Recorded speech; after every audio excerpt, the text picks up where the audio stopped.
Boa noite, sejam bem-vindos. Meu nome é Brisa Campos, sou psicóloga, falo em nome da executiva da Articulação Nacional Psilulalá, que tem por objetivo exercitar a psicologia no sentido da democracia, dos direitos humanos e da saúde. Nesse sentido, fazendo campanha abertamente dentro da categoria para o nosso futuro presidente, Luiz Inácio Lula da Silva. Toda sexta-feira, até o Lula ganhar, a gente tem live às 7 horas da noite para debater as pautas políticas do cenário brasileiro. E quem militou comigo, né, na época do movimento estudantil, lembra que a gente fazia brejo R$1 até o fim do capital. Então, a gente está live até o fim do capital. Mudamos a modalidade apenas, né?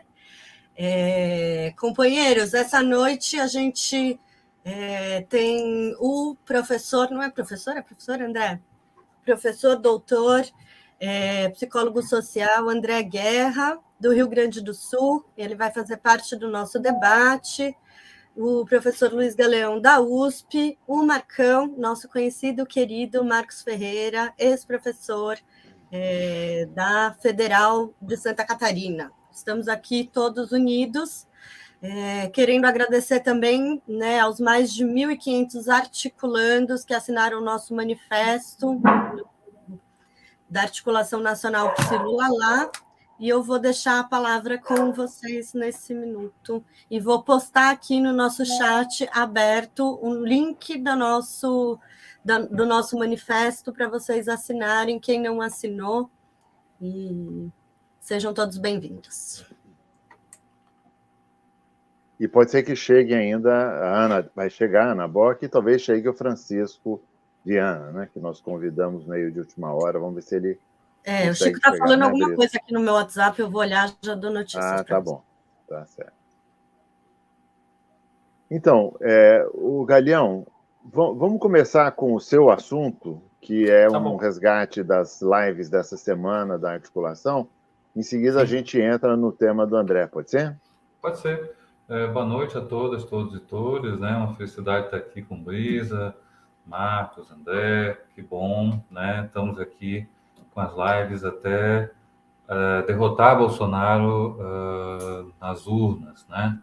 E queria dizer que a gente tem feito algumas atividades ao longo da semana, né? De lives também muito amparados aqui por Brisa. E nós tivemos lives muito interessantes, muito fortes, sobre a discussão a respeito da questão da religiosidade em meio à categoria, em meio a esse momento que nós estamos vivendo, né? Então, queria dizer que no nosso canal do YouTube, no nosso Facebook, essas lives estão disponíveis, né? Foram lives que discutiram a questão da religiosidade, foram lives que discutiram a questão do fundamentalismo religioso e da presença desse fundamentalismo religioso na psicologia, inclusive abrindo possibilidade da gente discutir e conversar com colegas do nosso campo, né, do campo da psicologia, que são religiosas, que são religiosos, né, e acho que isso é muito importante para todos nós, né, não adianta a gente negar a presença desses colegas e as pautas que eles trazem para a gente. Então, a gente teve a primeira live com o Bruno Simões sobre religiosidade, uma segunda live na quinta-feira sobre práticas psis atravessadas pelo fundamentalismo, organizada pela professora Diva Lúcia Conde, com o Remi Damasceno e a Rebeca Maciel. Foram atividades muito interessantes. Eu realmente indico que as pessoas entrem e estejam lá. E eu fazendo a minha audiodescrição, sabe, Luísa, que eu acho que é sempre importante a gente fazer. Eu sou um homem branco, uso cavanhaque e bigode, tenho cabelos escuros grisalhos, atrás de mim tem um estante, e estou hoje com uma camiseta, e tudo isso é uma desculpa para eu falar da camiseta que eu estou, que é em homenagem ao Santo Dias da Silva, que é um operário que foi assassinado em 79, durante a ditadura, e que agora, dia 30, no dia da eleição, teremos mais uma vez o memorial da morte dele. Então, estou aproveitando para dizer assim, estou com a camisa do Santo Dias da Silva. Então, só para terminar aqui a minha fala inicial. Eu acho que essas transmissões, essas lives que foram feitas essa semana, mereceriam a gente fazer uma reprodução delas, né? Porque elas estão muito densas e muito momentosas, né? Quase que o assunto da semana na política foi o tema da religiosidade. Então, pode ser muito legal que a gente reproduza isso pelo StreamYard, que aí fica uma nova transmissão ao vivo, né? É uma sugestão. Boa Chegou a Ana noite, Bock, viu, professora Brisa? Ana. Seja bem-vinda. Ela ainda está sem som. Você está sem som, Ana, está falando para você. Teve uma certa dificuldade tecnológica aqui, não sei por que meu Zap, para eu poder pegar o link, dizia que eu precisava conectar o aparelho, aí quando eu tentei conectar, ele dizia que já tinha 4 aparelhos conectados. Aí tive um pouco de dificuldade. Mas estou aqui dando boa noite a todo mundo, ao André Guerra em especial, que está aí conosco hoje. E ao Francisco Viana. Ao Francisco Viana não estou vendo. Ele Você não está vendo, Chico? Agora que eu vou ver. Agora vai abrir. Abriu agora. Oi, Chico Consegue Viana. ver? Agora sim. Mas eu não mexi em nada. É ele que apareceu aqui. Foi. Então, cumprimentando aí o Galeão, a Brisa e o Marcos, que estão sempre conosco, né? Estamos sempre juntos aí nessas sextas-feiras, discutindo as eleições, a democracia, a psicologia. Eu vi que o Galeão fez aí uma síntese, né, das nossas lives, que foram muito interessantes realmente, acho que necessárias, né, importantes, mas estamos aí. Estou aqui aguardando as ordens. Muito bom. Chico, nós tínhamos combinado de começar com uma fala agora do André Guerra. Se você quiser cumprimentar a nossa audiência e os participantes, em seguida o André entraria com uma falinha. Ok, boa noite a todas e todos. Não vou me estender muito, vou apenas dizer desse momento especial que nós estamos vivendo, né, nessa luta pela democracia, né? Esse segundo turno está muito complicado, né? Eu tenho acompanhado aí o trabalho dos nossos valorosos colegas, companheiros lá no Contra-Fake, né? E somos aí mais de 1.700 companheiros tentando combater essas fake news o tempo todo. Eu acho que da agora em diante, inclusive, vai piorar, vai ser mais complicado, então o trabalho vai exigir de todos nós cada vez mais trabalho, né? Chico, explica o que é o Contra-Fake, por favor. Legal. Então, o Contra-Fake é um conjunto de grupos, né, no WhatsApp, né, que inicialmente começou só com psicólogos, mas agora nós temos várias outras profissões trabalhando, né? É o Contra-Fake Psi, né? Mas na verdade, um Contra-Fake hoje com enfermeiros, com jornalistas, pessoas de diversas áreas que acabaram aderindo a nós, né? E a nossa tarefa é receber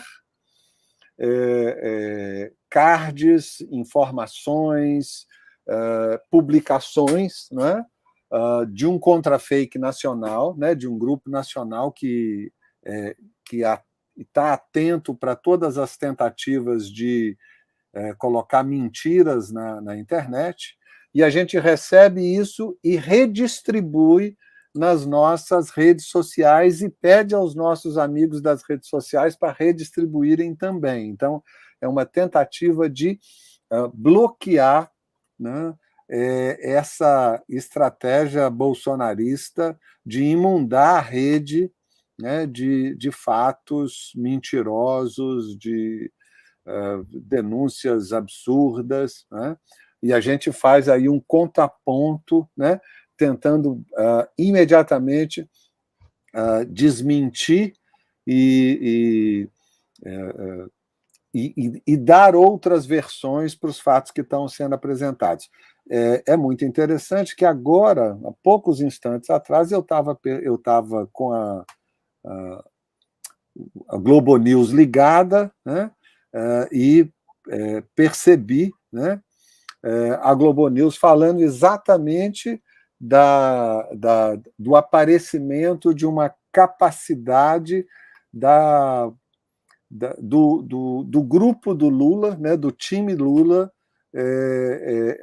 fazer dar essa resposta para o grupo bolsonarista. Quer dizer, o nosso trabalho começou a aparecer na televisão, inclusive, né, o próprio reconhecimento de que não é só nosso, né? A gente sabe que o time Lula é muito maior do que os PC, né? Mas foi bom a gente perceber, né, que tem dado, não é, uma movimentação nacional a essas atividades que nós estamos realizando. É isso. Maravilhoso, Chico. Eu vou trazer um dado para todos nós e vou passar a palavra para o André Guerra. Então, saiu no Datafolha, André, hoje, a pesquisa eleitoral diz o seguinte: 51% dizem não votar em Bolsonaro de forma nenhuma, versus 46% de brasileiros dizem não votar no Lula de forma nenhuma. Queria ouvir a sua opinião a respeito desse dado que foi publicado hoje. Obrigado pelo convite, então, aqui, Brisa, por essa honra para mim estar aqui nesse time diferenciado, né? É interessante essa pesquisa, Brisa, porque embora a gente, por um lado, a gente fique feliz com a rejeição do Bolsonaro ser maior que a do Lula, e a rejeição é o que conta nas eleições de segundo turno, né? Normalmente a pessoa que vai ganhar é a pessoa menos rejeitada. Então, por esses dados, a gente poderia ficar tranquilo ou menos ansioso, né, com relação ao resultado eleitoral. Mas, do meu ponto de vista, acho que é o que está aqui nas sensações de todo mundo que está nos acompanhando, é que 46% das pessoas rejeitarem Lula contra 51% das pessoas que rejeitam Bolsonaro, a margem é muito estreita, tendo em consideração que Bolsonaro é o Bolsonaro e que Bolsonaro fez o governo que Bolsonaro fez. E Bolsonaro fez tudo o que fez de uma forma aberta, explícita. Então, do meu ponto de vista, o que mais chama a atenção nesse dado é o nível baixo de rejeição do Bolsonaro em relação a quem é o Bolsonaro. Então, essa seria assim, a minha consideração mais importante, assim, né, introdutória. Acho que a ideia não é a gente fazer uma palestra aqui, né, a gente fazer um bate-papo, uma conversa, mas eu acho que, para mim, isso é o mais preocupante. Eu acho que isso foi o que assustou todo mundo no primeiro turno, né? Todo mundo estava acompanhando a eleição, o crescimento do Bolsonaro, porque essa é a questão. A questão não é só a vitória do Lula. A questão mesmo que Lula vença, a margem de vitória do Lula coloca para nós, psicólogos, um problema enorme, que é o que a gente vai fazer com 50 milhões de brasileiros que são fascistas, né? Ou que, se a gente não quiser fazer uma afirmação tão dura como essa, são 50 milhões de brasileiros que têm uma leniência para com o fascismo, né? Então, acho que isso, para mim, é o mais preocupante, e acho que o desafio da psicologia para o próximo dia, após a eleição, e a nossa eleição vai ser vitoriosa, a gente vai ganhar essa eleição, é o que a gente vai fazer com o nosso país que está adoecido. Quem vai comentar? Então, eu vou arriscar aqui, e aí a Ana, por favor, e o Chico me consertem em seguida. Mas eu tenho a impressão de que a gente precisava, como psicólogo, discutir que existe uma proposta, tem uma disputa hoje, não é só pelo Brasil, é uma disputa para definir quem é o brasileiro. Que gente é essa, a gente brasileira, né? É uma gente que se deixa levar pelas fake news, porque É incrível que sejam só 46% contra o Lula. É incrível, porque nós temos o antipetismo, que do ponto de vista psicológico é a coisa mais sólida que tem no Brasil. Se você olhar assim na política, o antipetismo é a coisa mais sólida que tem, construído cuidadosamente pelas emissoras como a Globo durante anos, fazendo fake news, só que não era pelo WhatsApp, mentindo abertamente, descaradamente, como mentem hoje as fake news bolsonaristas, né? Então, temos o antipetismo, temos essa carga de fake news produzida pelo bolsonarismo. Uma carga de fake news que não teria sentido se não fosse já baseada no antipetismo. Porque o que os meios de comunicação produziram no Brasil foi uma certeza de que o que quer que você xingue vai ter gente que acredite. Se você falar assim, o Lula é um marciano que chegou aqui mandado para dominar o Brasil e depois conquistar a terra, vai ter gente que acredite. Porque o antipetismo ele é muito penetrante, muito forte, e aí as coisas que são ditas vão ganhando verdade. O absurdo da Damares essa semana, né, da senadora eleita pelo Distrito Federal, falando sobre cenas com crianças que ela já apresentou e o Ministério Público já disse que não é verdade, não tem aquilo que ela fala que tem no vídeo, né? A gente, não vai ser projetado os vídeos para a gente poder olhar, mas com aquela coisa de que já foi dito que é mentira, uma pessoa que mentiu durante anos no governo Bolsonaro, mentia, ela mente que é mestre em educação, depois alguém fala, mas você não é, onde você fez o mestrado? Não, não fiz, mas eu sou mestre porque na igreja, uma explicação absolutamente parcial, né? Então, conseguiu ser eleita. O que é que essas pessoas apostaram? Essas pessoas apostaram que o brasileiro pode ser maltratado durante 4 anos, e no último ano lançam mão do antipetismo, mais uma meia dúzia de providências, como diz o Lula. Ninguém, se somar tudo o que todos os presidentes já gastaram para se reeleger, desde o primeiro lá, presidente do início da República, não junta o dinheiro que o Bolsonaro está gastando agora para tentar convencer as pessoas a votarem nele. Por outro lado, nós temos uma outra aposta do que é o brasileiro, que é a aposta que foi feita não só pelo Lula, mas pelo PT, pelos partidos progressistas, né, que autorizaram o Bolsonaro a usar o orçamento público,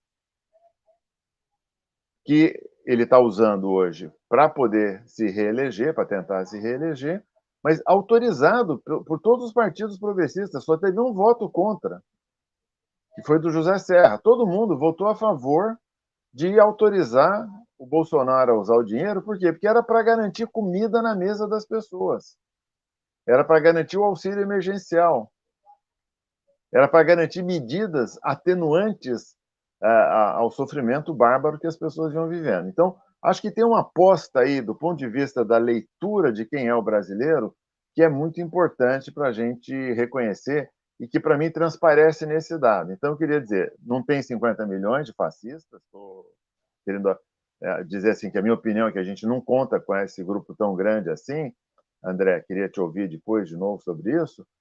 O que nós temos são pessoas que têm partes de coisas que o Bolsonaro faz. Quer dizer, se você for dizer assim, todo mundo que vota no Bolsonaro é fascista, apoia o estupro, apoia a tortura, é a favor de promover fome, eu diria não, não é verdade.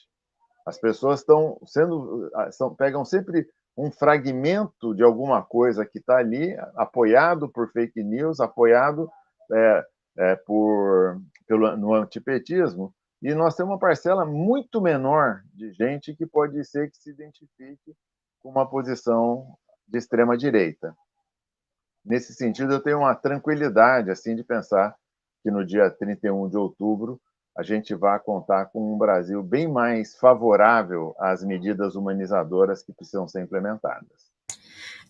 A gente fez um debate importante ontem, né? Inclusive podendo fazer uma reflexão a respeito da família, né, esse valor que o bolsonarismo captura, né, que fica tão central, né, no seio do brasileiro, né, e da brasileira, né, que tem a família, né, como horizonte que não pode ser derrubado, como se o antipetismo também pudesse fragmentar, né, essa família. A gente tem uma lista aqui, que é a professora Ana Bock, depois vai falar o Galeão e depois o Francisco, e a gente volta para o André, para o nosso debate aqui. Bom, só eu não sei, eu também não diria que nós temos 50 milhões de fascistas, eu acho que o André até colocou que se a gente não quisesse chamar assim, né? Mas eu acho que a gente tem um conjunto grande de brasileiros conservadores. Eu acho que, na verdade, assim, esses brasileiros, eu acho que eles, ora são menos conservadores, ora são mais conservadores, né?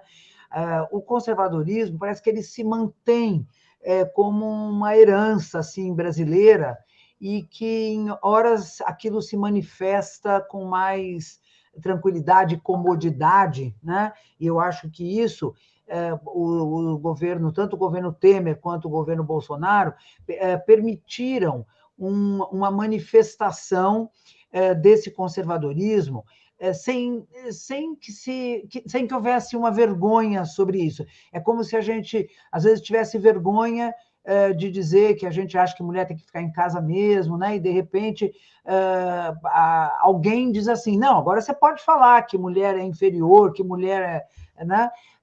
E aquilo, então, sobressai, né? Eu acho que nós tivemos políticas no governo Lula e no governo Dilma que incomodaram. Eu acho que não dá para negar isso, né? Nós tivemos a lei das empregadas domésticas incomodou as pessoas. Né? Como assim? Agora, empregada doméstica tem registro de carteira, não vou poder mais ter empregada doméstica. A verdade, ficou caro ter empregada doméstica, né? Você tem que pagar o ex-social, e aquilo ficou caro, e aí dificultou. Então, aquela situação cômoda que o brasileiro tinha de ter uma empregada doméstica numa situação precária, aquilo foi enfrentado, né, pelas políticas do governo Lula e Dilma. E aquilo incomoda e as pessoas tendem a ser conservadoras, né? Eu acho que a questão do pobre viajar de avião, né? Aquilo, para mim, é emblemático. Quando saiu, né, que as pessoas dizendo agora o aeroporto parece uma rodoviária. Essa frase ela é emblemática do conservadorismo brasileiro. Quer dizer, a gente trata bem o pobre, a gente gosta do pobre até quando ele é limpinho, a gente gosta de ter eles em casa, mas assim, viajar de avião já foi demais, né? Atrapalhando o trânsito, né? Então, eu acho que isso vem de volta, está autorizado agora um conservadorismo, porque quando aquilo apareceu, as pessoas falaram isso, mas ninguém mais, nossa, coisa feia, ninguém fala isso. Aí vem o Bolsonaro e autoriza. Nós temos uma autorização para manifestação de um projeto civilizatório que é pouco humanizado, pouco humanizador, pouco ou mais conservador, né? Que carrega o racismo com ele, então as manifestações de racismo se ampliam, o preconceito de classe se amplia, o incômodo em relação ao avanço das mulheres aparece, né? E temos uma elite que gosta de que essas coisas possam surgir. Nós temos uma elite altamente conservadora, né? Porque ela sabe que o avanço dessas lutas significará uma sociedade diferente, uma outra possibilidade de relações de trabalho, uma outra possibilidade, né? Nós não vamos ter mais aqueles empregados humilhados nas nossas, né? Que obedecem, que são submissos. A elite sabe que tudo isso tenderá a desaparecer com projetos civilizatórios mais progressistas e humanizadores, né? Então, eu acho que é isso, é como se a gente tivesse todos nós, claro, todos nós também, exagerei, né? Porque aqui nós estamos tentando não ter nada disso, né? Mas assim, o conjunto que está aqui conosco, mas assim, é como se o brasileiro que nós estamos falando fosse um brasileiro que é ambivalente, que tivesse. Ele é bom com a empregada doméstica dele, mas ele não quer o registro. Né? Ele é bom, ele é atencioso com a pessoa que está lá no avião e não sabe ler direito o letreiro do avião, ele é capaz de ajudar, mas ele acha que não devia estar ali. Então, assim, nós temos uma ambivalência cultural, uma ambivalência civilizatória, né, que aparece nesses momentos do nosso lado conservador. Então, eu acho que nós temos, e estou aí concordando que tudo isso é autorizado e valorizado e desenvolvido e fortalecido pelo antipetismo. Concordo plenamente com o Marcos, um antipetismo incentivado pela mídia que representa a elite brasileira. Né? Isso aí, é meu pensamento. Acho que agora é o Galeão. Então, gente, primeiro agradecer a tantas pessoas que estão nos vendo, né? Estão nos dando boa noite aqui, né? Elisângela, Ronaldo, M. Tavares, Irene, a querida Malu, Monteiro, Maria Lígia, Ana Paula, Sandra, Heisenberg, Maristela, Cid, aí tem vários, né? Tem aí os nomes que às vezes as pessoas entram são engraçados, né? Cítio Silva Santana, Ana Moreira, nossa companhia de Belém do Pará, alunos de pós, né, mas que estão em Recife, Júlia Malvese, Rogério, Cristina, todas essas pessoas estão aqui, Juliana, Rita, e que estão aqui colocando, né, estão mostrando que esse debate é super importante, né? Galeão, muita gente de Sabará hoje, coincidentemente, assistindo a gente. Muito bom, muito bom, muito bom. E queria dizer... Picuí na Paraíba. Picuí na Paraíba, né? Ficamos muito contentes, né, com todas as pessoas que estão aqui. E acho que o que eu aprendi muito nessa semana, né, e estou aprendendo aqui com o André e com esse dado que a Luísa está trazendo, é de que existe uma grande máquina de propaganda anti-pautas populares, né? Porque dizer que é anti-PT é dizer que é contra as pautas populares, é como dizer, em geral, se usa o termo comunista ou petista para aqueles que falam das causas populares. Aliás, aconteceu essa semana, lá em Aparecida, quando xingaram o arcebispo porque estava defendendo o fim da fome, que também é uma pauta importante para nós aqui. Então, acho que isso fica muito caracterizado, sabe, André? Eu acho que é esse o ponto, sabe, Luiz? Eu acho que essa rejeição é certamente construída, né, com uma força muito grande de recursos, né, uma das maiores fake news do Brasil é dizer que o Bolsonaro não teve recurso na eleição de 18, teve muito recurso e continua tendo, e agora tem ainda mais recurso para se eleger. A segunda coisa que eu acho que é importante é dizer para as nossas colegas de psicologia e colegas de psicologia e outras pessoas que estão interessadas aqui, que longe de ser contra a família, né, o petismo não é contra, né, e nem é uma expressão antirreligiosa. Eu mesmo, que sou de psicologia comunitária, trabalho tanto com comunidades religiosas, trabalho tanto com comunidades, tantos colegas religiosos, e que são progressistas e que trazem a ideia da construção comunitária, né, e dos vínculos comunitários muito significativos.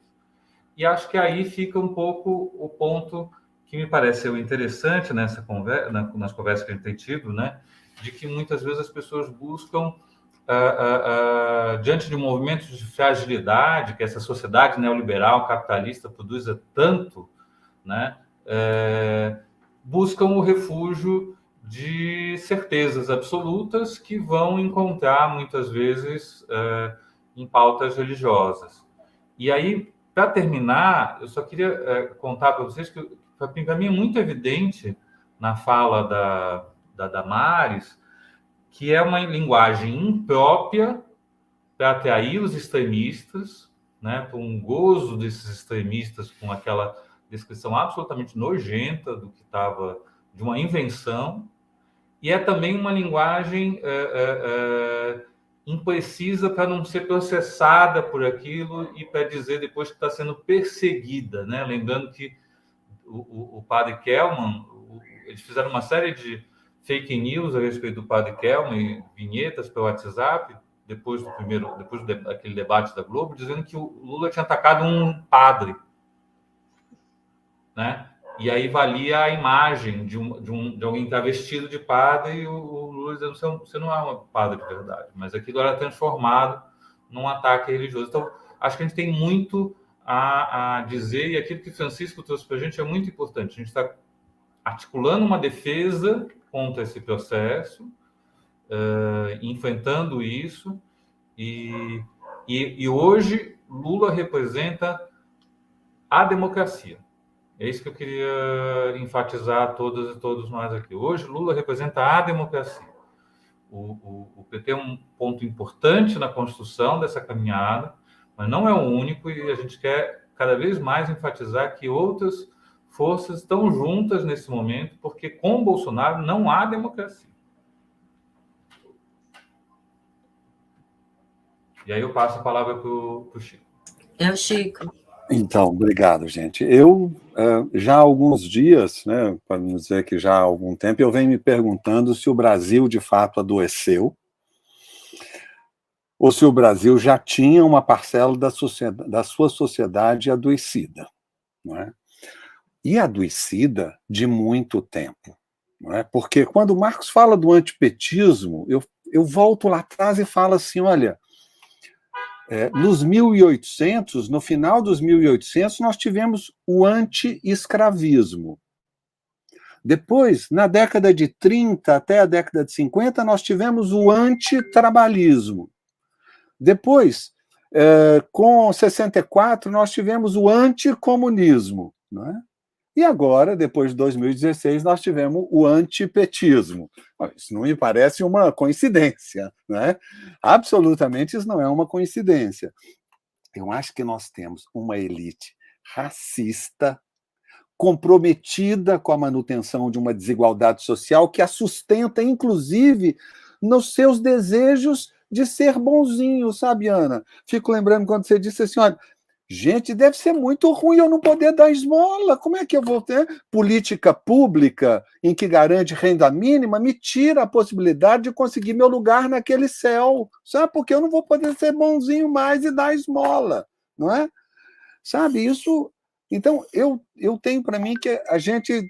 e eu confesso para vocês que eu ando com muito interesse de fazer um estudo, né, voltar na antropologia, talvez estudar um pouco de Darcy Ribeiro, para a gente entender quem é esse homem brasileiro, né, essa sociedade brasileira, com sua história invasora, né, que toma essa terra de uma população e não a reconhece até hoje como dona, proprietária dessa terra. Então, os indígenas ainda são... Eles é que têm que sair dos lugares. Né? É inacreditável isso, mas até hoje nós estamos nesse lugar. Né? E aí a gente constrói todo um colonialismo, né? Vivemos um império nessa perspectiva, né, de segregar, de separar, de ser racista, né? E até hoje nós estamos nisso. Eu acho que a gente precisa de entender melhor isso, né? Porque nós fizemos um período da história do Brasil muito legal, que foi, né, os governos petistas, né?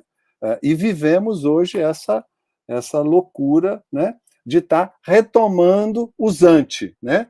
Aí volta lá no escravismo, né, no trabalhismo, né, no comunismo, né, e agora o antipetismo. Né? É um desafio, né? É um grande desafio que temos pela frente.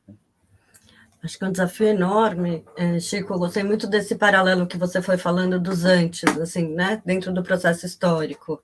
Eu, como materialista histórica, aqui que sou, né?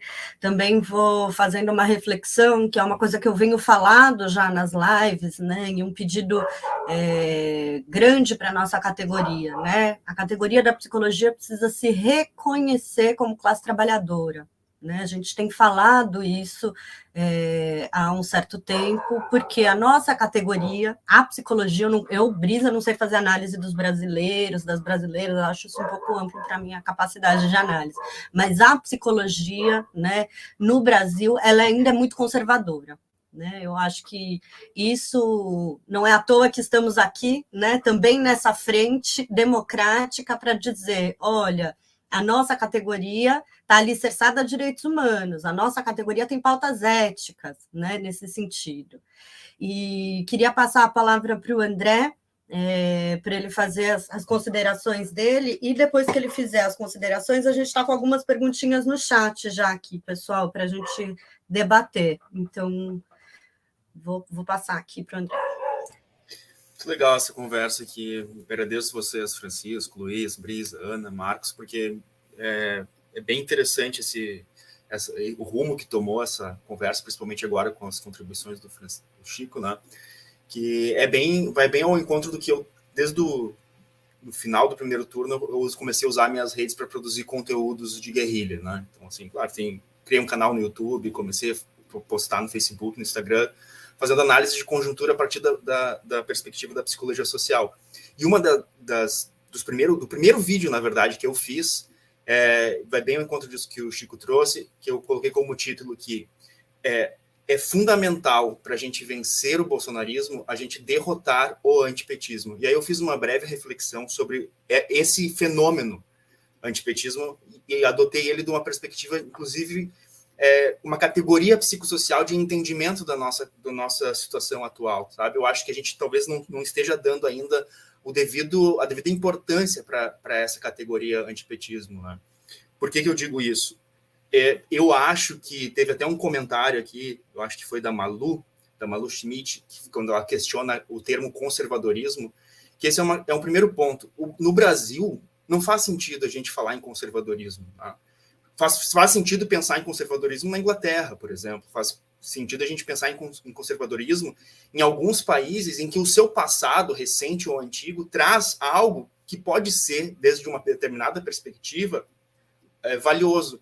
No Brasil, o conservadorismo é conservar a escravidão, o racismo, a homofobia, a desigualdade social, a exploração de classe. É isso, a única forma de ser conservador no Brasil é ser um explorador. Tu não tem como ter uma perspectiva positiva a partir do conservadorismo. Então, no Brasil, o conservadorismo ele é reacionário e aí eu volto de novo e vou insistir na questão dos 50 milhões de fascistas, que acho que, do ponto de vista preciso, talvez haja uma imprecisão, mas eu quero afirmar que às vezes a gente fica com receio de fazer determinadas afirmações que isso talvez comprometa a nossa prática.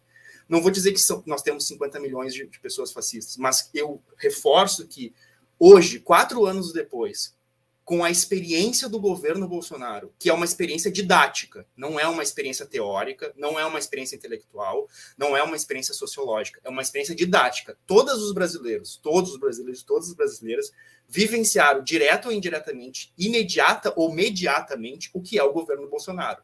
Então, não existe do meu ponto de vista, não existe nenhum parâmetro que a gente possa dizer que, não, essa pessoa, mesmo diante disso, por alguma razão, ela resolve votar no Bolsonaro e essa pessoa não tem, no mínimo, uma tendência fascista. E isso não é uma questão menor. Eu acho que isso faz parte da constituição da nossa subjetividade enquanto nação. O Brasil é uma nação constituída sob o signo da violência, sob o signo da exploração, sob o signo do autoritarismo, e isso faz com que a nossa subjetividade seja uma subjetividade, no mínimo, protofascista, em que algumas pessoas se desviam dessa rota. Mas eu acho que a gente precisa falar essas coisas. Sei que pode ser duro, sei que posso até, daqui a um ano, a Ana me ajudar a repensar isso que eu estou falando, mas eu acho que é importante a gente fazer esse tipo de afirmação para a gente entender o tamanho do nosso problema. E, nessa direção, o antipetismo desempenha um papel fundamental. desempenha um papel fundamental inclusive nessa subjetivação fascista, porque o petista, ele desempenha para o Brasil o papel que o judeu desempenhou na Alemanha nazista. Ou seja, eu acredito que o antipetismo ele é tão forte no Brasil, não só pela construção midiática, que como o Marcos muito bem lembrou, né, tudo bem, a gente tem 50 milhões de fascistas, mas, pelo amor de Deus, a gente tem 50 milhões de antifascistas, ou pelo menos de não fascistas, e diante de tudo isso já é algo para a gente louvar. Mas o que eu acho que é bem importante a gente entender é que a força que o antipetismo desempenha no Brasil, talvez ela deriva justamente do fato de que, finalmente, na história do Brasil, se encontrou um personagem que pôde desempenhar aquele que o outro, o excluído, o bode expiatório, em outras nações, são desempenhados por outros papéis, como o imigrante, como o judeu, como o cigano, que esse tipo de coisas não pegou no Brasil. O próprio comunista não pega no Brasil. É uma identidade abstrata. O antipetismo ele é forte porque tem o CNPJ do Partido dos Trabalhadores e tem o CPF do Lula. Então é algo bem concreto na experiência das pessoas, e isso permite que essa população, que essa nação que é constituída por um signo proto-fascista, consiga, então, finalmente encontrar alguém que possa odiar. E para encerrar essa minha análise, eu tentei identificar alguns elementos constitutivos do antipetismo. E eu coloquei como 3 elementos, e eu gostaria de ouvir também, se vocês acharem pertinente a gente ir para essa discussão. Que o antipetismo ele é constituído de pelo menos 3 signos. O primeiro signo, ou afetos, né? Afetos que foram se solidificando na história do Brasil. E eu acho que a gente precisa remontar, inclusive, o próprio processo de colonização do Brasil. O primeiro afeto é o afeto da antipolítica. E eu quero trazer como esses afetos não só como algo inverídico ou falso, porque eu acho que todo afeto, ele tem, em algum momento da sua origem, ele desempenha um papel funcional correto, adequado. É óbvio que da forma como se deu a constituição do Estado brasileiro, e de quem foi excluído desse Estado, e de quem foi incluído desse Estado, é óbvio que, e natural e até saudável, que na sua Constituição houvesse por parte do povo uma desconfiança das leis, das regras que vinham do Estado, que na verdade tinham justamente o papel de beneficiar uma elite, a própria elite estatal, que nada mais era do que a elite econômica desse país.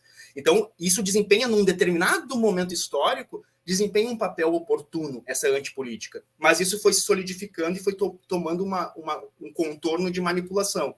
Mas aí está presente a antipolítica, ou seja, político não presta, político é tudo ruim, político é mau, político, enfim, político é contra os meus interesses. Segundo afeto, anticorrupção.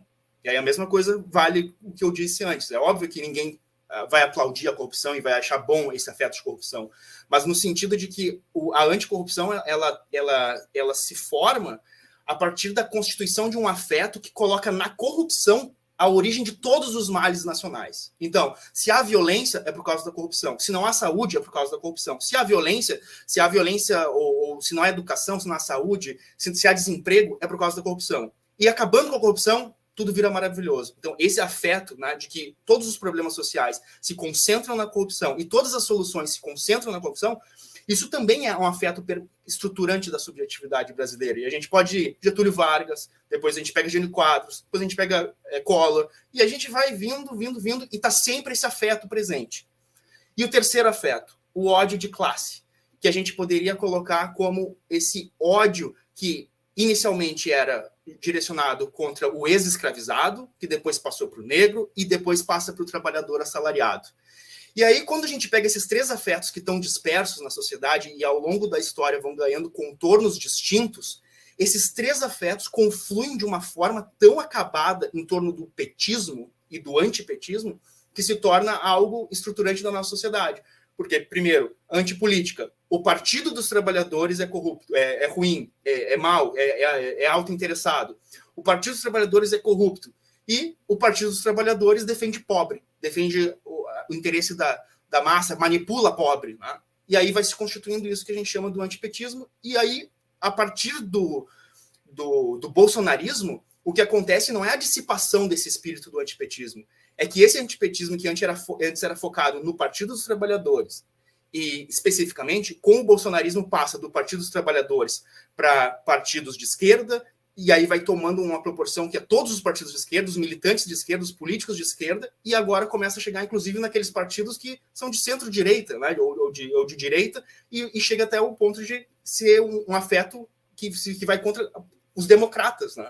E aí, por isso, para concluir, eu apoio inteiramente o que o Luiz traz com relação ao Lula, e do meu ponto de vista, afirmo também, que a gente derrotar o antipetismo não é uma tarefa de petistas e não é uma tarefa de pessoas, inclusive de esquerda. Derrotar o antipetismo é uma forma de a gente assegurar a democracia no Brasil, porque esse afeto que hoje se disseminou pela sociedade vai atacar todos os partidos. Se o Partido dos Trabalhadores, que é o maior partido da América Latina, for excluído do debate político, nenhum outro partido de esquerda ou de centro vai estar a salvo dessa eliminação do inimigo interno aqui do Brasil, né? Essa é a minha contribuição. Quem vai completar? Quer falar, Luiz? Queria, porque eu lembrei de duas coisas que eu acho que complementam, né, essa discussão.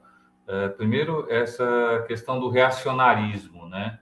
Me lembrei de um texto do Luiz Schwartz, que é sobre o Machado de Assis, que é a ideia de que é o mestre na periferia do capitalismo, e ele coloca a ideia de ideias fora do lugar, para descrever a elite escravocrata brasileira, que, para copiar a inglesa, separou no Império um partido liberal e um partido conservador, sendo que os liberais no Brasil tinham escravos, o que era uma coisa absolutamente incompatível com um nome liberal lá. Então, acho que é bem interessante, né, pensar o quanto é reacionário esse processo.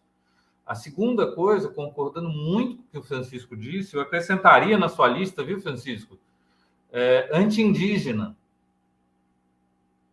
Né? Porque a gente vê até hoje essa marca do anti-indígena, do anti-trabalhador, né? Tem alguns antes. E para contribuir com essa pergunta que a gente está discutindo aqui, a identificação com o opressor, o conceito do Paulo Freire de identificação com o opressor, porque a questão, me parece, sempre, como aqui, é pensar na nossa categoria, que é de trabalhadoras e trabalhadores, como diz a Brisa muito bem, por que se identificar com o discurso do ódio de ódio de classe?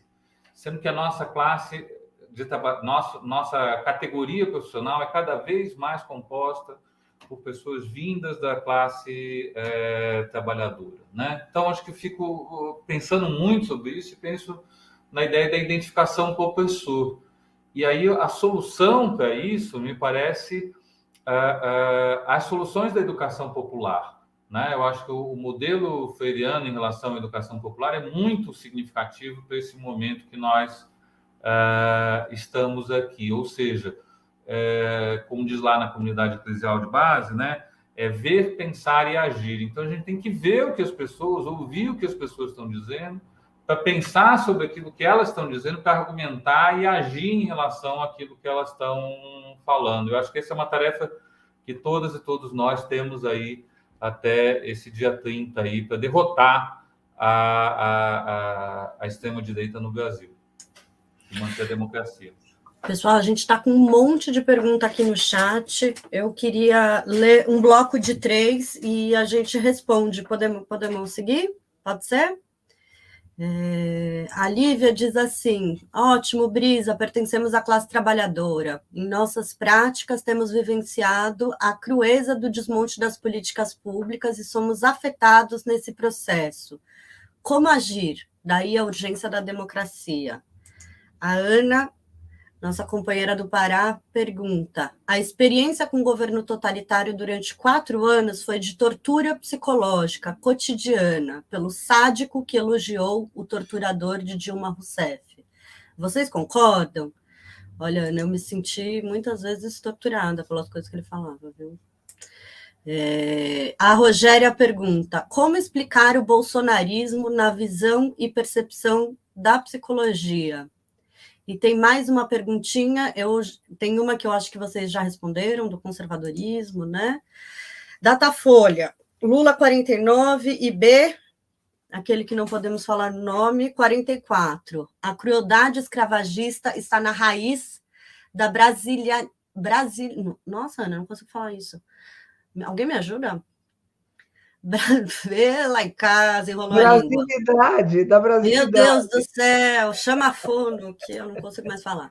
Votar em B é preferir o capataz, o caçador de escravo fujão? É uma pergunta. Ana, aproveita que você está com o seu mic aberto, quero te ouvir, por favor. Nossa, olha... primeiro, até vou começar aí por essa coisa que a Ana Cleide é a Ana Moreira aí, né? Coloca, né, que é preferir o capataz, porque eu acho que fica, não sei, eu gosto de fazer análise sempre desses elementos contraditórios que nos constituem. Então, eu acho que é preferir, votar em B é preferir o capataz, concordo completamente. Mas é como se, assim, é preferir. Neste momento, é uma escolha de que é melhor o capataz. Mas está lá, como possibilidade, a escolha do escravizado, né? Da vítima. É como se, assim, as experiências brasileiras, elas são, como qualquer experiência, carregadas de elementos contraditórios. E eu gosto muito aí da apresentação que faz o André, do antipetismo, dos afetos, né? Da antipolítica. Eu gosto de discutir isso, sabe? A desvalorização da política, né? Como a política às vezes as pessoas falam assim, não, mas isso que você está falando é política. Pronto, então é ruim, né? Quer dizer, há uma desvalorização da política. Bom, a coisa da corrupção nem se fala, como tudo né, virou assim a grande questão. O ódio de classe, isso eu usaria. Eu acho que tá bom, o ódio de classe, né? E que é um ódio racial também, né? Mas eu acho que nada disso é cristalizado. Nada disso está parado, né?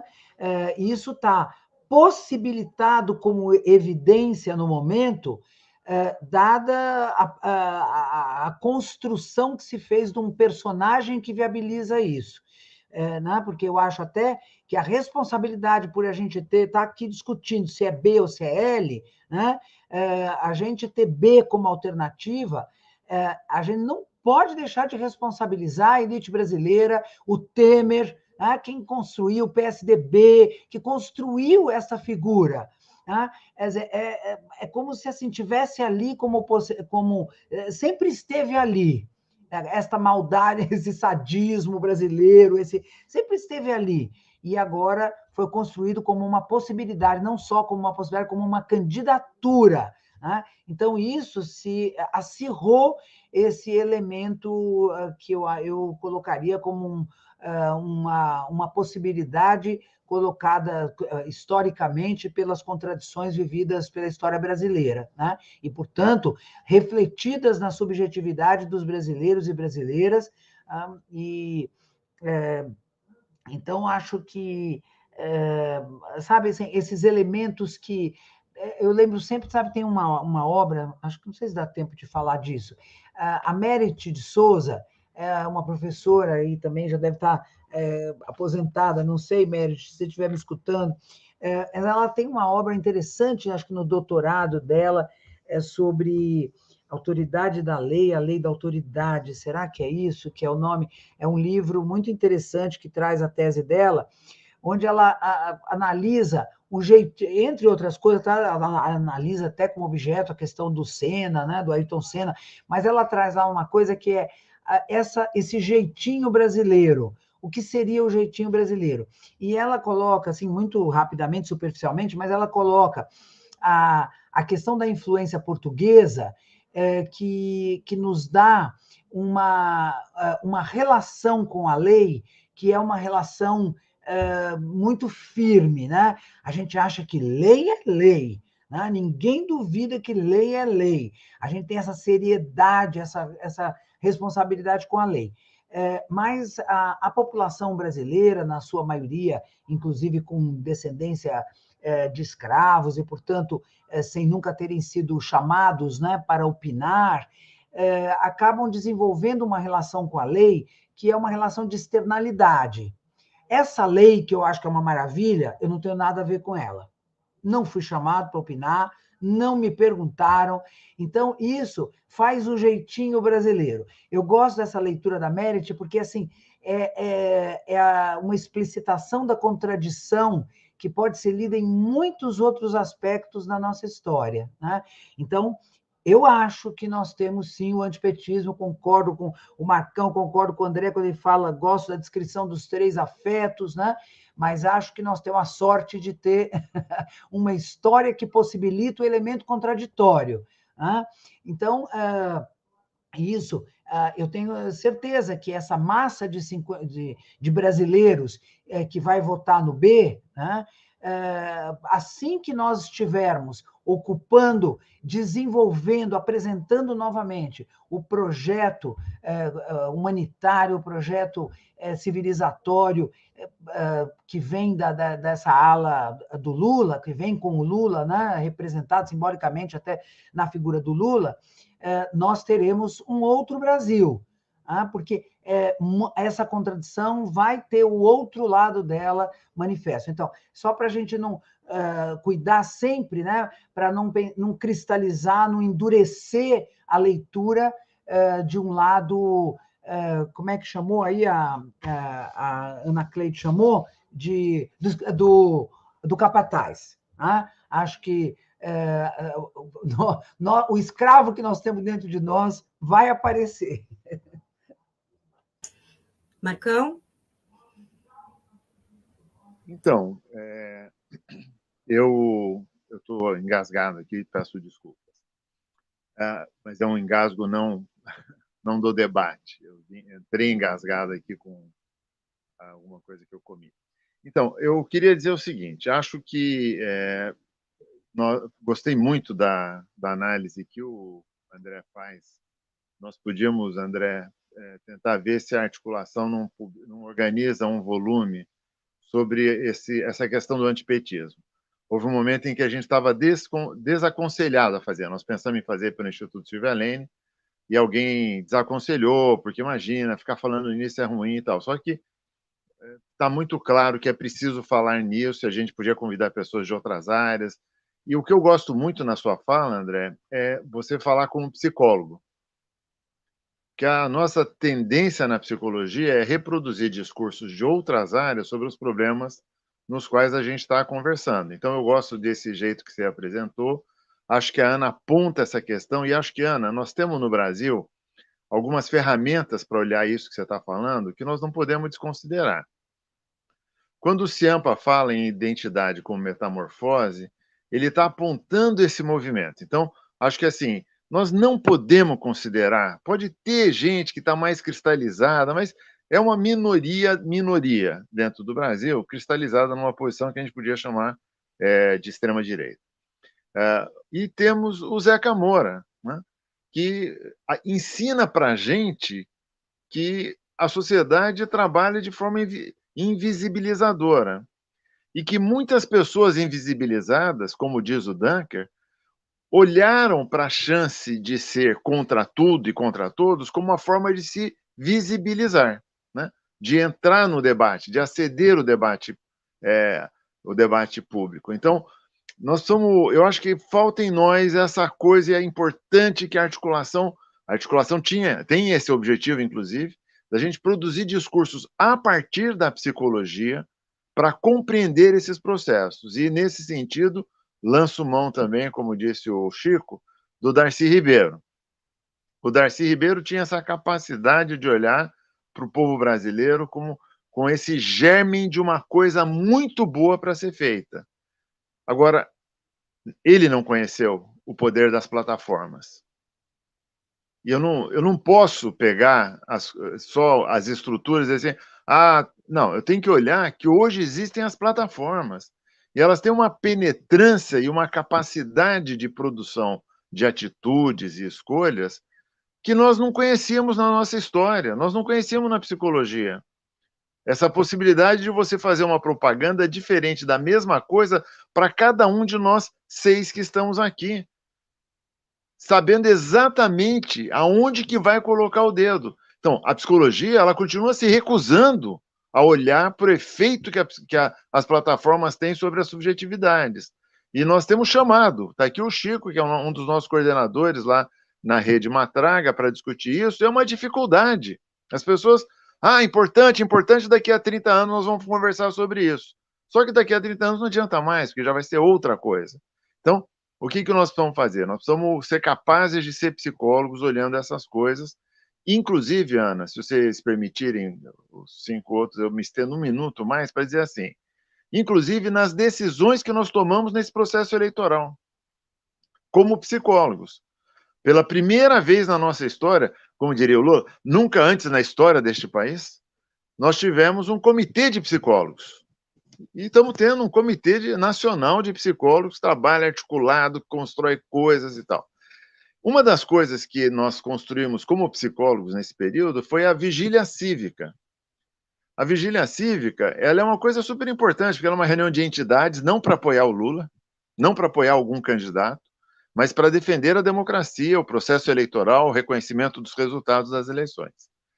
E aí, eu não sei ainda, Ana, hoje teve uma conversa com o Conselho Federal, não conheço ainda o resultado, mas qual é a nossa perspectiva? A nossa perspectiva é de que a gente pare de correr só atrás dos malefícios das fake news e que a gente produza ações que tente bloquear fake news. Então, nós queremos ir ao TSE, ao STF, e dizer para eles assim, caras, ficar comentando que tem fake news não adianta, vocês têm polícia, bota atrás de quem está fazendo. Se for petista, prenda. Se for, agora há pouco, conversando com a Raquel Moreno, eu disse, coincidentemente, as fake news não vêm do nosso lado. Porque, por infelicidade do Bolsonaro, ele fez tanta coisa ruim que a gente falar dele, você não precisa inventar nada. É só falar o que ele fez, parece que é mentira. Mas para falar mal do nosso lado, eles têm que ficar inventando mentira, dizendo que o Lula estava apoiando facção de não sei o quê. Então, eles ficam produzindo mentira, mentira, mentira. Bom, tem que pegar esses caras e tirá-los da possibilidade. E tem cara, as pessoas, tem nome.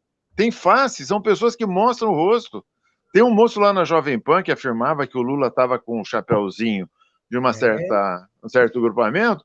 Vai lá e pega o cara e diz assim, você não pode fazer isso. Então, porque é mentira. E é incitação ao ódio. Então, existe lei para enfrentar essas coisas e não está sendo feito. Então, nós, como psicólogos, temos a decisão de, na vigília cívica, tomar iniciativas em direção aos poderes instituídos para que eles brequem esse processo. Nós temos decisão de que vamos fazer uma campanha de alerta às pessoas para dizer, olha, chegou uma notícia bombástica que parece que é de última hora, com cara de que é jornalismo de última hora, duvide. Então, nós temos que criar anticorpos para o conjunto das mentiras, porque nós não temos chance de combater todas elas, apesar do excelente efeito que o Chico apontou aqui, que a gente está conseguindo no coletivo, nos vários coletivos que se articulam, né? E pela primeira vez a psicologia se articula como um grande coletivo, respeitado pelos demais coletivos, pelo time Lula, pelo Contra-Fake. Nós somos um ator muito querido nesse espaço e nós temos que fazer o combate. Agora, não, tem um grupo que está lá fazendo esse combate e temos a vigília cívica para incentivar os poderes instituídos a brecarem o processo de mentira. Porque agora vai aparecer mais frequentemente a deepfake, essa novidade tecnológica, né, que ele já tem um circulando aí, de uma pessoa querida nossa, confessando o crime, né? Pega uma fotografia do cara, pega a voz do cara e põe um texto na boca dele e parece que é ele que está falando. Então, se a gente sabe o que vai acontecer, tem que brecar. Acho que é isso que nós da psicologia precisamos dizer assim, estão jogando com as subjetividades. E nós, como pessoas que estamos vinculados a esse tema das subjetividades, precisamos tomar iniciativas que impeçam o seu progresso. Desculpem a extensão. Legal, Marcão. Já estamos caminhando para o fim, né? Mas, assim, só lembrar que essa vigília cívica que o Marcão cita, ela vai estar trabalhando articulada com a vigília cívica que tem aí um conjunto em OAB, um conjunto grande de entidades, né, pela democracia, o Pacto pela Democracia, tem um conjunto grande, Comissão Arnes, e nós estamos trabalhando articulado, temos inclusive 2 pessoas deste grupo maior participando do nosso grupo Vigília Cívica Psi, né? E vamos trabalhando muito bem. Vamos também estamos trabalhando também parceiramente com o Prerrogativas, o grupo Prerrogativas, tá? Porque nós estamos iniciando aí claro, sempre tentando correr atrás do tempo, né? Mas nesse segundo turno, uma atividade, uma coisa mais ativa, né? De denúncia, de mandar verificar, de pressionar para que haja aí por parte do Tribunal Eleitoral, para que haja por parte da Polícia Federal. Como o Marcão diz, não é difícil de verificar essas coisas, porque tem cara, né? Não tem menor, nem escondem o rosto, né? E a outra coisa que eu gostaria de dizer é que, assim, acho que a ideia que o Marcos lança é bem interessante, é verdade que a gente já tentou fazer, e não fomos incentivados, né, pelo próprio campo da psicologia na época. Eu acho que a gente agora podia ter iniciativa com o André nos acompanhando, com o Dunker, com o Zeca Moura, e o Galeão, a Brisa, eu, Marcão, o Chico, Raul Pacheco, que também escreveu algumas coisas, a Rita Kel, que escreveu algumas coisas, juntar esse povo que escreveu um dia alguma coisa, ou veio, né, dizer que expôs no seu... e fazermos uma publicação, né, uma publicação online, onde cada a gente faz um primeiro encontro para pensar um pouco as articulações disso, ou alguém faz uma proposta, e a gente faz uma publicação que possa servir aí, as pessoas perguntam tantas questões que falam, e o que a psicologia tem a dizer sobre isso? A psicologia talvez não tenha dito muito, mas ela diz hoje mais do que ela dizia. Ela vem procurando ampliar a sua voz, né, na sociedade, não se recusando nunca, sabendo, às vezes a gente não sabe muito o que dizer, mas a gente sabe que precisa dizer. E é uma questão de juntar as falas para produzir uma fala coletiva, para produzir uma fala possível, né? Então, acho bem interessante, porque eu acho que o antipetismo, infelizmente, não vai ganhar, não, ele não vai ganhar, mas ele não vai terminar depois da nossa vitória, esse que é o problema, né? Então, acho que caberá a nossa manifestação, dando continuidade, achei bem interessante, acho que podemos fazer isso, eu topo estar na organização disso. Bom. Só para atrapalhar a Brisa e os demais colegas aqui, deixa eu só dizer o seguinte. Eu acho que aquela ideia da articulação de focar na fome é uma enorme de boa estratégia para a gente enfrentar o 31 de outubro, que é, derrotamos o Bolsonaro, vamos derrotar a fome, fazendo todos os encaminhamentos possíveis. Nós não vamos poder acabar com a fome, porque depende de uma política pública que vai levar tempo para ser organizada e posta em prática, mas não podemos trabalhar para aplacar a fome e trazer esses milhões de brasileiros que hoje estão alijados do debate político. Não faz sentido imaginar que eles vão participar do debate político sem ter o que comer, e aí nós vamos, então, poder trazer essa gente também para o espaço do debate público político. Obrigado, Brisa. Imagina, eu queria lembrar que quando a gente se formou, né, Marcão, quando a Ana e o Marcão ligaram para a gente, vamos fazer campanha, né, começou assim, vamos fazer campanha na categoria, né, e quando a gente teve a origem da articulação Psi-Lula-Lá, a gente teve como bandeira principal a retomada da democracia no Brasil, né, era isso que a gente falava lá no começo, né, nossa, a gente precisa contar para a categoria que psicologia rima com democracia, né? E a partir disso, o Marcão trouxe de forma muito enfática, e todos nós da articulação, né, fizemos adesão a essa ideia de que o desdobramento mais cruel da falta de democracia é a fome, né? E a gente vem nessa bandeira de luta aí, né? Desde, acho que vamos completar aí 5 meses de articulação Psi-Lula-Lá já, e com muita força. Eu queria... Tem um monte de comentário, eu não vou conseguir ler todos, né? Tem gente falando sobre orçamento secreto, tem gente agradecendo, né, a força do debate, a força da luta. Acho que só posso agradecer, né, em nome de todos vocês, né, que estão aqui também debatendo com a gente. Queria pedir para o Chico fazer as considerações finais. Acho que o Luiz já fez as dele, né? E pedir para vocês, lembrar vocês que eu coloquei no chat nosso manifesto. Então, assinem o nosso manifesto, faça parte da nossa luta, entre nos nossos grupos, né? A Ana e o Marcão contaram aí um pouco das nossas ações, mas a gente tem grupos, articulação, Psilulalá, pelo Brasil inteiro, em diferentes regionais. A gente tem 2 grupos nacionais também, que são muito calorosos, tem debates muito quentes, todo dia, aliás, está cheio de debate. Então, faça parte dos nossos grupos, comentem nas nossas páginas e vem com a gente. Acho que esse é o pedido principal, né?